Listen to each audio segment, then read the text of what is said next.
Je suis très heureux de vous présenter cette délibération et donc ce projet d'approbation d'un protocole d'intervention avec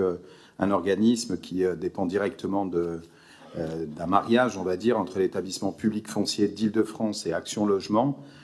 et qui est un outil complémentaire mis à la disposition des collectivités dans leurs actions, notamment de lutte contre toutes les formes de spéculation ou de mise en location ou de vente de biens indignes. Depuis 2014, vous le savez, la municipalité, les municipalités successives ont décidé de se mobiliser et d'utiliser tous les leviers qui pouvaient exister afin de pouvoir lutter contre la spéculation. La charte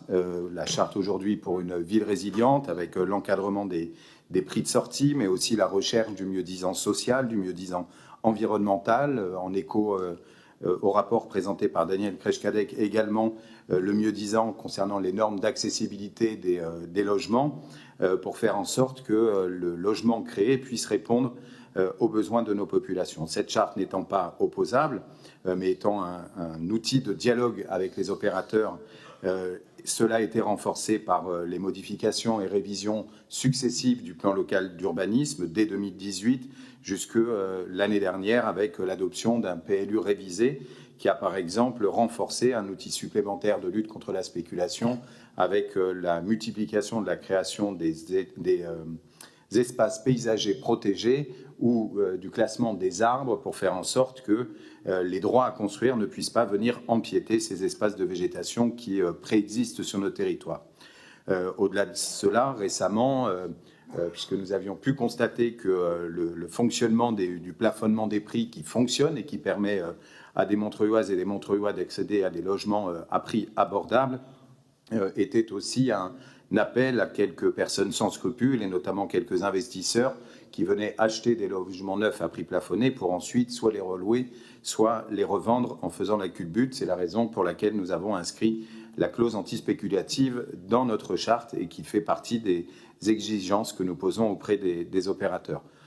Je rajoute évidemment, sous le contrôle de mon collègue Florent, la question du logement public qui a été rappelée par le maire en introduction avec notre objectif de 40% de logements publics inscrits au plan local de l'habitat intercommunal et qui est donc une obligation imposée aux opérateurs, couplée aux opérations d'accession sociale à la propriété permettant d'encourager le parcours résidentiel. L'autre outil que nous utilisons, qui a déjà fait l'objet d'ailleurs de discussions en séance du conseil municipal, c'est le renforcement de notre droit de préemption avec une convention d'intervention et de veille de l'établissement public foncier qui nous permet dans toutes les zones tendues, notamment à proximité des infrastructures de transport, mais pas uniquement, puisque cette convention aujourd'hui couvre une bonne partie du territoire de Montreuil, de pouvoir préempter pour maîtriser les prix du foncier. La convention que nous vous soumettons aujourd'hui est un outil complémentaire particulièrement intéressant, nous semble-t-il, puisqu'il nous permet de nous attaquer à une nouvelle niche, en quelque sorte, des opérateurs immobiliers qui, soit sur de petits ensembles, de petits immeubles ou des pavillons et gros pavillons, voient dans l'accession à ces biens la possibilité de procéder à des opérations de division pavillonnaire pour aller sur de la création de ce qu'on appelle des opérations de co-living. Nous avons quelques exemples à l'esprit de gros pavillons du territoire de Montreuil rachetés par des investisseurs accueillant une douzaine de chambres louées à des prix excessivement chers et ne permettant pas, par exemple, à un jeune Montreuillois de pouvoir accéder à ce type de logement et où parfois les conditions de vie,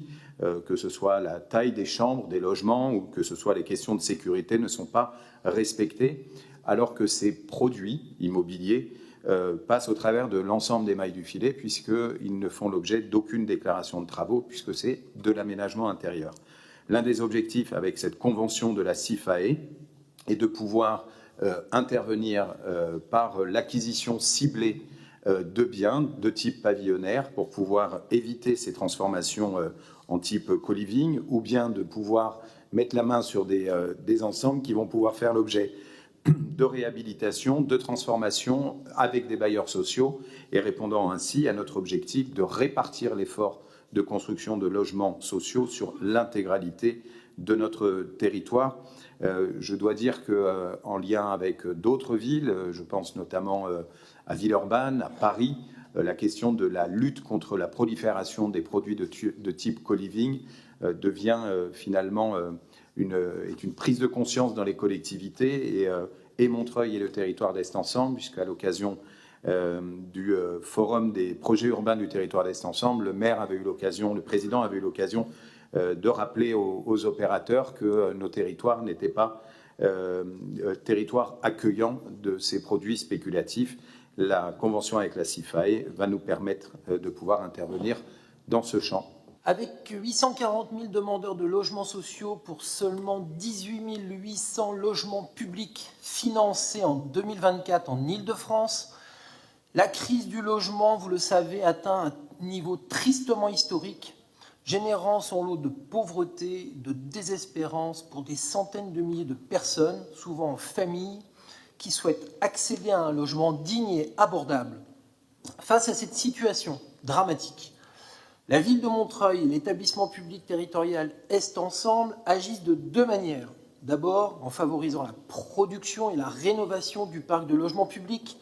par le biais notamment d'un plan d'investissement du premier bailleur du territoire, donc Est Ensemble Habitat, qui permettra de rénover 40% de ces logements sur les 10 prochaines années, mais aussi, et c'est l'objet de cette délibération, en luttant contre l'habitat indigne et la dérégulation du parc privé qui touche notamment les zones pavillonnaires de la Seine-Saint-Denis. Il nous est en effet proposé d'approuver le protocole d'intervention entre l'EPT, la ville de Montreuil et la SIFAE, donc une société constituée par Action Logement et l'établissement public foncier d'Île-de-France,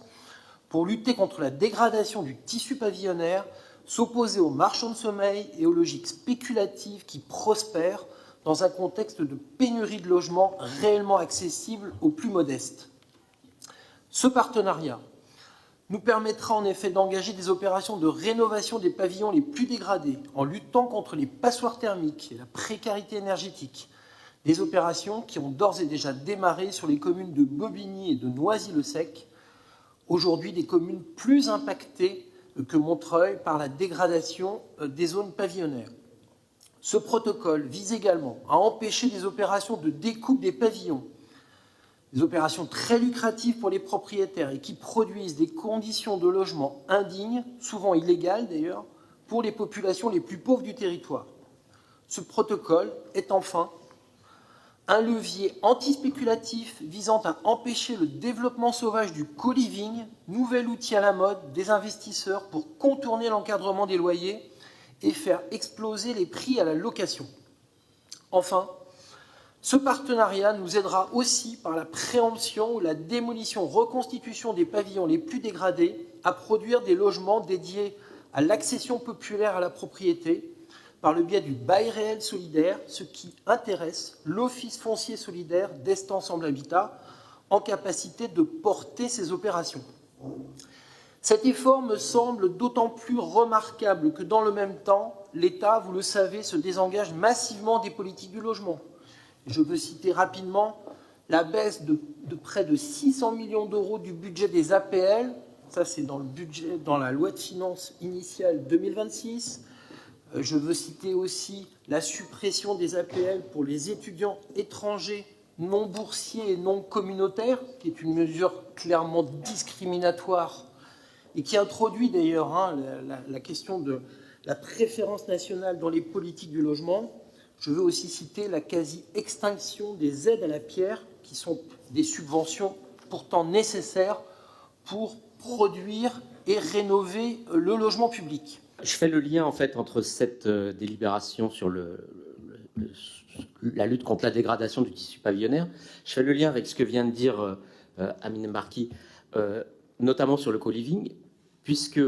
dans une des décisions du maire qui m'avait un peu interpellé ou que je ne comprenais pas, il s'agit d'un pavillon près de la Croix de Chavaux sur lequel la ville a exercé son droit de préemption, mais comme il m'a été répondu dans la soirée à une question, enfin juste avant le conseil, c'est une préemption à un prix très très bas. Enfin, c'est en gros la moitié de ce qui était proposé par France Domaine. Et donc on me dit c'est une préemption de blocage parce que on sentait un risque qu'il y ait du co-living installé dans ce pavillon. Et on m'explique, pour finir, que, en fait, à la place, la ville prévoit plutôt, vu l'évolution du secteur Croix-de-Chavaux, d'y mettre des activités liées à l'économie sociale et solidaire. Autrement dit, on ne veut pas de co-living parce que c'est du logement qui serait trop cher, si j'ai bien compris, de la spéculation, et du coup, on ne fait pas de logement du tout à la place d'un pavillon qui était en partie du logement. Donc, j'ai du mal, en fait, à voir comment on passe de l'un à l'autre et pourquoi, quitte à faire une préemption, on n'en fait pas, pour le coup, du logement, ou en tout cas, on ne le maintient pas que ce soit dans le parc privé ou dans le parc social. Pourquoi on ne maintient pas du logement, du coup, que ce ne soit pas en co-living, qu'on ne laisse pas spéculer, pourquoi pas, mais je ne comprends pas, du coup, pourquoi on bascule de l'activité à la place de logement, alors qu'on est tous d'accord sur le fait qu'on manque de logement. Pierre Cerne mélange effectivement deux sujets différents, celui de la CIFAE, donc, dont l'outil d'intervention est bien le ciblage notamment d'opérations soit sur de l'habitat indigne et insalubre, soit sur des biens où on voit une acquisition en cours avec une opération de co-living, avec quelques exemples sur de gros pavillons que nous avons pu constater. Dans le cadre du 50 de la rue de Paris, dont il est question un petit peu plus loin et sur lequel vous avez eu effectivement réponse, il y a deux opérateurs qui sont positionnés. Celui qui est aujourd'hui sous promesse de vente ne donne pas toutes les garanties sur le fait qu'il ne transformerait pas le fameux bâtiment habité aujourd'hui en une opération de co-living. Et effectivement, en lien avec tout ce que l'on a dit, y compris tout à l'heure sur la ville mixte, la question est d'avoir sur ce lieu, où il y avait d'ailleurs de l'activité qui préexistait en plus du pavillon, le maintien d'une activité qui puisse être complémentaire à celle qui existe déjà auprès de la Croix-de-Chavaux. Donc, dans le cadre du 50 rue de Paris, nous ne sommes pas dans le cadre de la convention d'intervention de la CIFAE. Et donc, sur la convention de la CIFAE, pour les raisons qui ont été expliquées, notamment par Florent et par Amine, ce qu'on vous propose, effectivement, c'est d'utiliser cet outil partout où ça nous permettra de mettre la main sur ces biens. J'avais bien compris que c'était pas dans le cadre de la CIFAE que s'était fait la préemption. Ce que je continue à ne pas comprendre, c'est que pour éviter qu'il y ait du co-living, du coup, on enlève carrément le fait que ce soit habité au 50 avenue de Paris, alors que, si j'ai bien compris, l'idée, c'est justement de maintenir un tissu pavillonnaire et pour qu'il y ait du logement. Donc, je comprends pas pourquoi je comprends pourquoi on préempte, mais je ne comprends pas pourquoi, à la fin, du coup, alors qu'il y avait de l'habitation et de l'activité, on n'y met que de l'activité. Merci beaucoup pour cette explication de vote. Je mets aux voix. Contre, abstention, unanimité. Je vous remercie. Numéro 8 pour l'école élémentaire Méliès, Dominique Atien.